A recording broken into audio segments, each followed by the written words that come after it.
विश्व आदिवासी दिवस पर झारखंड की राजधानी रांची के बिरसा मुंडा स्मृति पार्क में झारखंड की संस्कृति का सबसे बड़े महोत्सव झारखंड आदिवासी महोत्सव का आगाज हो गया है। महोत्सव का उद्घाटन राज्यपाल संतोष कुमार गंगवार ने किया। कार्यक्रम में सीएम हेमंत सोरेन ने शिरकत की। राज्यसभा सांसद शिबू सोरेन इस महोत्सव के विशिष्ट अतिथि थे। तो वही महोत्सव में कला शिल्प प्रदर्शनी, रीझ रंग शोभा यात्रा, आदिवासी व्यंजन प्रतियोगिता, आदिवासी पुस्तक मेला, आदिवासी कवि सम्मेलन, वृत्त चित्र स्क्रीनिंग, झारखंड के चित्रकला शैलियां, फैशन शो, लेजर शो सहित आदिवासी खेल का आयोजन किया गया।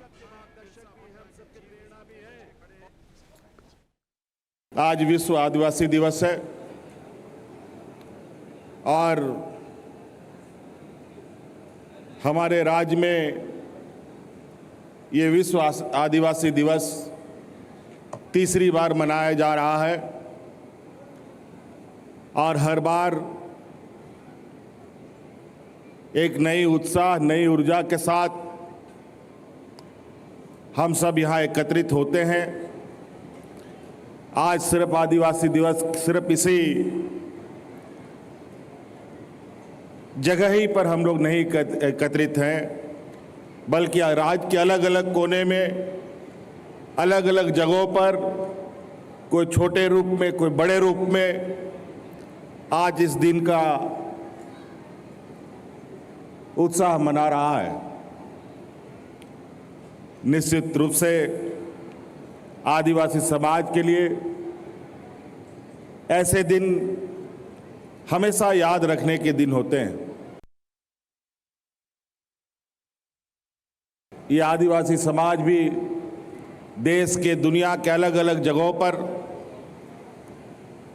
अपनी संस्कृति, अपनी विरासत, अपनी सभ्यता के साथ चल रहा है और झारखंड प्रदेश में तो हमेशा से आदिवासियों ने यहाँ के अपनी संस्कृति, सभ्यता और जल जंगल जमीन की रक्षा के लिए, अधिकार की लड़ाई के लिए हमेशा अपना संघर्ष दुनिया को दिखाया है। हमें गर्व है कि हम ऐसे धरती में हम लोगों ने जन्म लिया जिसको झारखंड ही नाम नहीं बल्कि इस राज्य को वीरों की धरती भी कहा जाता है। राज्य को विकास के पथ पर चलाने के लिए कई बार यहाँ पर सरकारें आई, कई बार सरकारें गईं और अभी वर्तमान में 2019 से मैं आपके बीच में सरकार चलाने का जिम्मेदारी मुझे सौंपी गई है।